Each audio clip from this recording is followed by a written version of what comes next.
Meet me. All right, welcome back, boys.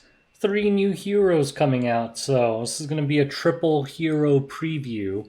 Looks like we're getting two specialty changes and one new ML. I have not read any of their kits yet, so yes, as usual, I'm going into this blind. But my predictions are both specialty change units will suck, and the ML will be ungodly broken if history is any indication. But let's take a look. This hero's already out, right? This is that weird adventure hero that no one uses, or maybe some people use her for PvE. All right, Verdan Adin. She looks like someone actually from some anime, but I guess that's everyone in Epic 7, right? So her S3 changes to be exactly the same, except now it has some kind of built-in lifesteal. Let's actually see how much she steals.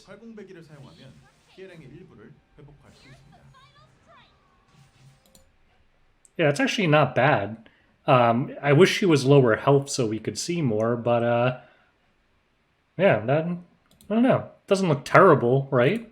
I mean, this is probably going to be a PvE hero anyway. So she gets 5 extra speed. I mean, speed runes are always crazy. It could make or break a hero. 20% extra effectiveness. Crit chance bonus for your team by 10%. This definitely is looking like a PvE hero.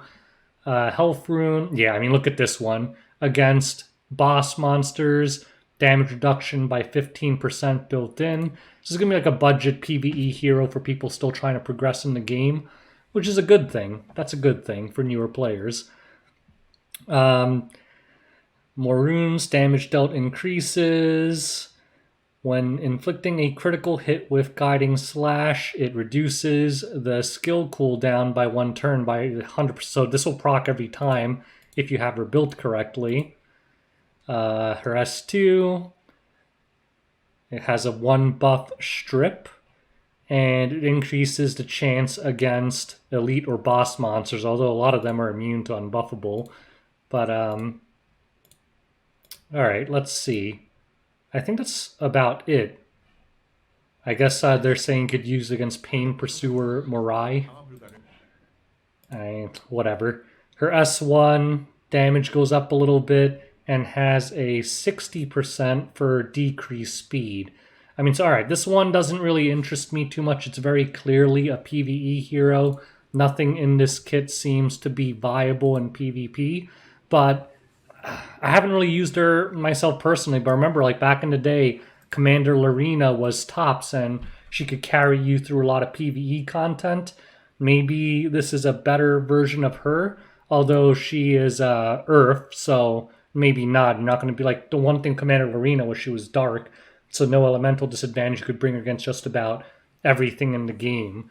But I mean, looks like she has her uses. Maybe you could use her against Banshee or something. But I'm not going to dwell too much on this one. Let's move on to the next hero. All right, next up on the docket, we have the One Punch Man collab, Genos, specialty change of Glenn. Let's see what they did to him. I mean, this hero was actually used as like a budget RB killer back in the day. Not by like, geared players, but newer players. Let's see what they did. So his S3, in addition to giving him Gab, it gives him crit hit chance. That actually could be a pretty big buff because 50% crit. That means like if you had to put him on like a crit chance neck, you could just switch that to crit damage. So it will certainly make him much easier to gear. 50% extra crit for free. Huh, not bad. Actually, do they show his new animation?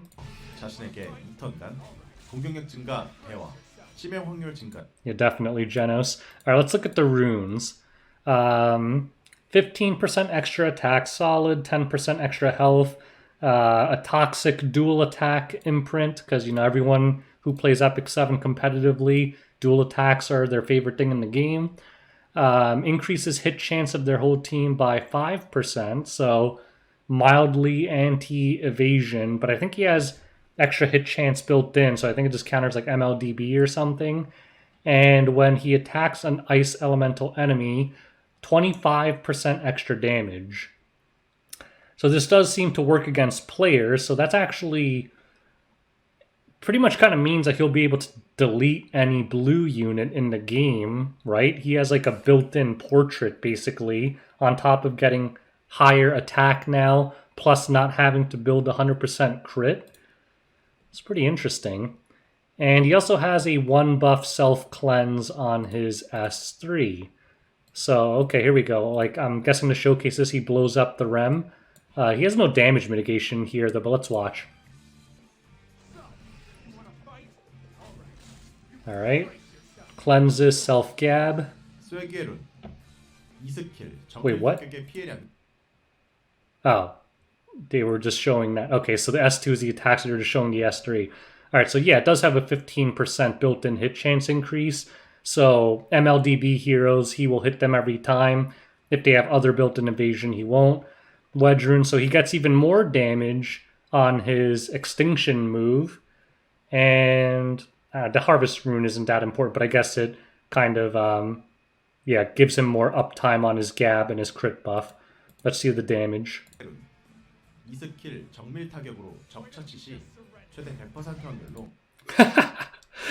Yo, that actually hits really hard. I mean, he has Vigor buff. Granted, he has no mitigation here, but 23k on a free unit that you can easily plus 15. That's not bad. It has Extinction too. I mean, I guess this is the budget Rem counter. If someone's using Rem on Guild Wars defense, I mean, can you kill a Rem through FCC though with just a Glen opener?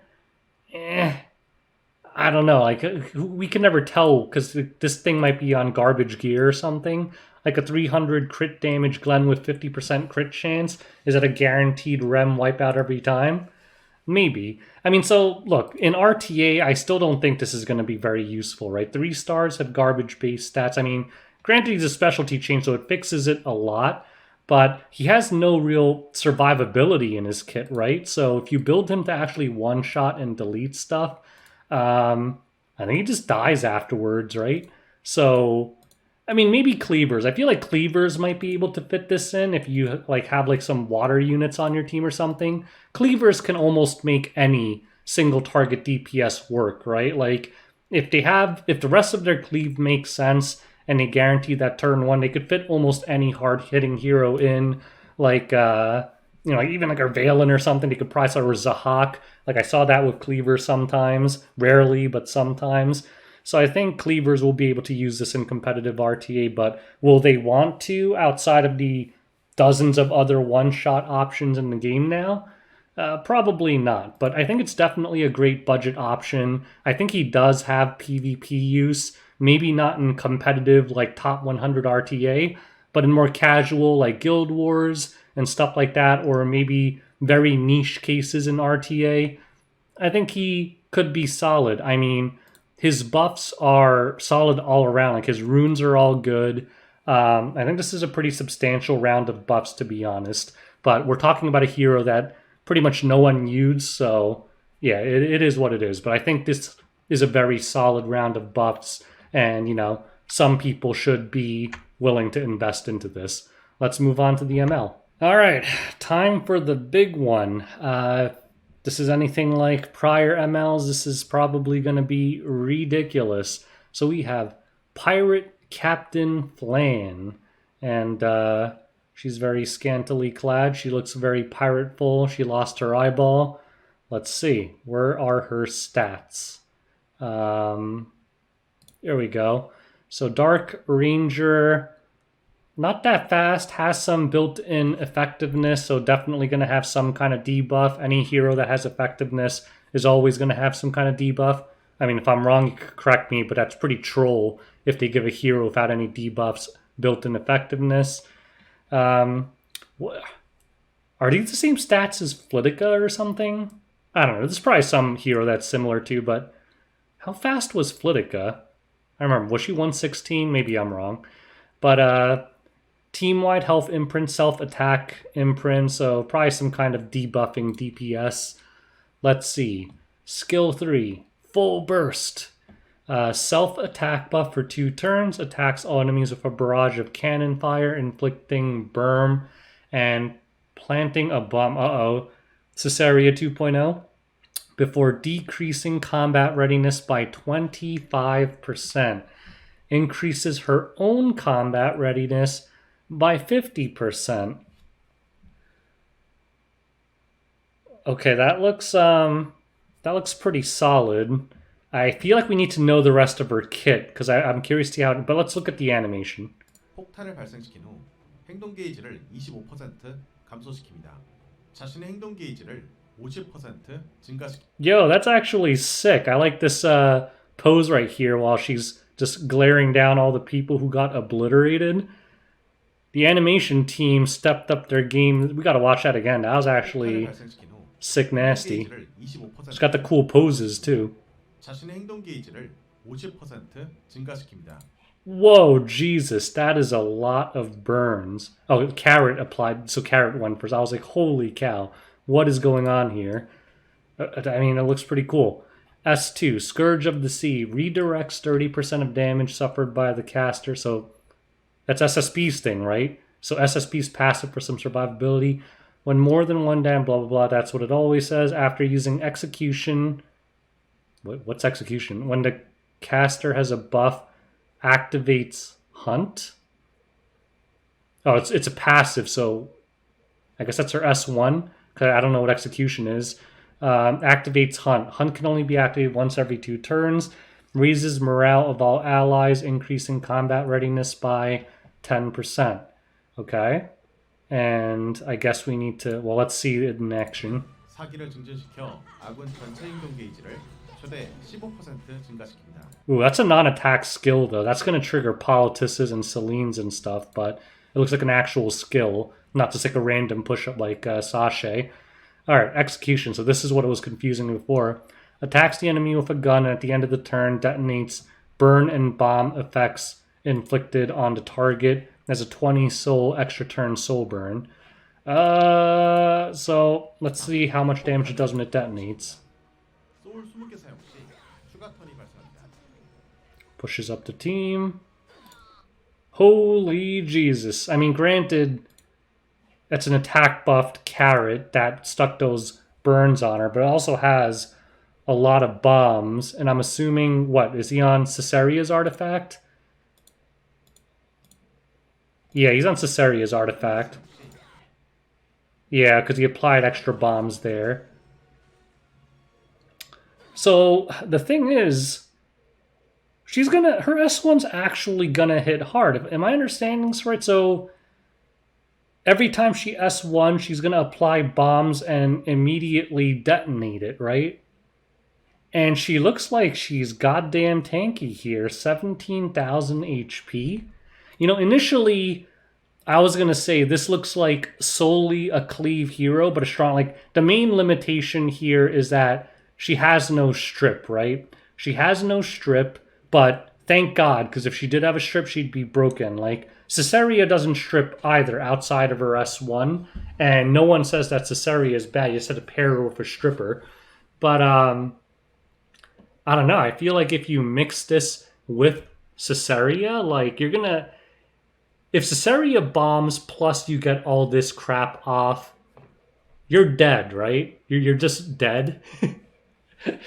Like, I don't know. And she has that kind of cleavish mechanic where she pushes herself up after using her S3, and she's also pushing them back. So it would not surprise me where in like a cleave comp where they have other CR pushes and like Watchashuris on Sashay and stuff, where she gets back-to-back turns before the defending team gets one.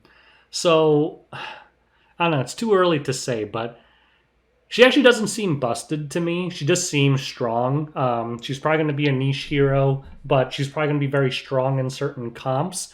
The one thing that scares me is her passive and the fact that you might be able to build her, it looks like, rather tanky. So I wonder if she's actually a viable bruiser then if you just kind of build her tanky, put her on the Caesaria artifact, and kind of just have her sit there S1 detonating people every turn, right? And maybe even put her on counter set and have her doing that, just counter detonating people. Is that going to be viable? Maybe. Maybe. I mean, am I missing something here, guys? The Caesarea artifact does... I mean, that's what he just did, right? 시킵니다. 소울 20개 사용 시 Bomb is applied. She pushes up. And she explodes. I mean, I think that does work. So, are we looking at a cleave hero, but also a possible bruiser hero here? I don't know. I gotta say, this hero looks like a lot of fun. I don't know. I don't know if I'll have enough mystics to get her. We'll just have to hope we get lucky. But the one thing that's not disputable is 자신의 행동 게이지를 this is one of the best looking S3s in the game. So for that alone, the waifu collectors will want to get her. But I think she definitely looks very unique. She doesn't scream busted to me the way that, you know, Commander Lilius or whatever her name was, see Lilius did to everyone. But who knows? I think she has potential as both a cleaver and maybe even as just a bruisery detonating spammer on counter set. Maybe that will be toxic too, because this passive makes stuff really, really tanky. Like, granted, Rangers are generally not tanky, but everyone has seen a tanky SSP and how hard they are to kill. So this can very easily be along those same lines. So anyways, what do you guys think? A lot of you guys are way smarter than me. I never look up the multis when I watch these first impressions videos. So, hey, if anyone has any ideas on how this will be built, feel free to let me know. I don't cleave, so depending on like if I could swap my SSB gear to her, I wonder if I can make a funny bruiser version of this. So that's probably what I'll try, because my cleave gear sucks. But anyways, share your thoughts, share your theory crafts. Hope you guys enjoyed this preview. Until next time, peace out, boys.